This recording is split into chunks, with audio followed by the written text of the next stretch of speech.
দোয়া করতে জানা, এটার জন্য কোনো আপনার মাস্টার্স করতে হয় না। দোয়ার উপরে আপনাকে পিএইচডি করতে হবে না, খুব সিম্পল বিষয়, এখনই শিখে নেন।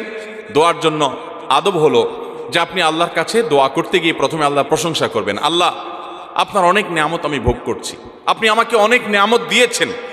স্বীকৃতি দেওয়া যে আল্লাহ আমি সুস্থ, অনেকে সুস্থ না। আল্লাহ আমি পঙ্গু না, অনেকে পঙ্গু। আল্লাহ আমাকে আপনি কত কিছু দিয়েছেন যেটা অনেককে দেন নাই। আমার চোখ দুটো ভালো, আমার অনেক নিয়ামত আমি আপনার ভোগ করছি। আল্লাহ, আমি আপনার নিয়ামতের শুকরিয়া আদায় করছি, স্বীকৃতি দিচ্ছি, কৃতজ্ঞতা আদায় করছি। হে আল্লাহ, আপনার রাসূলের প্রতি আপনি রহমত নাজিল করেন।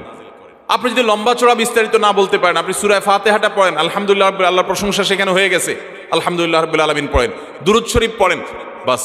এরপরে আপনি এবার বলেন, আল্লাহ আপনি আমাকে মাফ করে দেন। আল্লাহ আমার বাবা চলে গেছেন, তাকে মাফ করে দেন।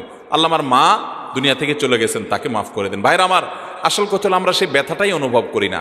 আপনার মৃত আত্মীয় স্বজনের জন্য যদি আপনার সেই ফিলিংস কাজ করতো, তো চোখের পানি ফেল করে আসতো।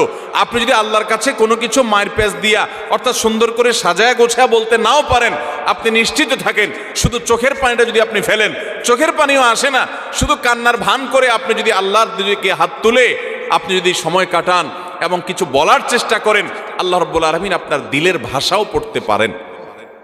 আল্লাহ তাআলা আলিমুম বিযাতিস সুদূর, তিনি বান্দার মনের খবর কি সেটাও জানেন। আল্লাহর কাছে গোপন বলতে কোনো কিছু। অতএব ভাইরা আমার, আমরা দোয়া করতে জানি না, এই অজুহাতে সারা জীবন দোয়া থেকে মাহরুম থাকা চলবে? আমরা কয়জন মানুষ আছি যে জীবনে 10টা মিনিট আল্লাহর কাছে দুহাত তুলে চোখের পানি চেয়েছে? আমাদের বলার অভ্যাসই নাই। বাংলাদেশের মানুষ দোয়া করতেই জানে না। আর আমরাও এক শ্রেণী হুজুর আছি, আপনাদেরকে দোয়া শিখাই না, কারণ যে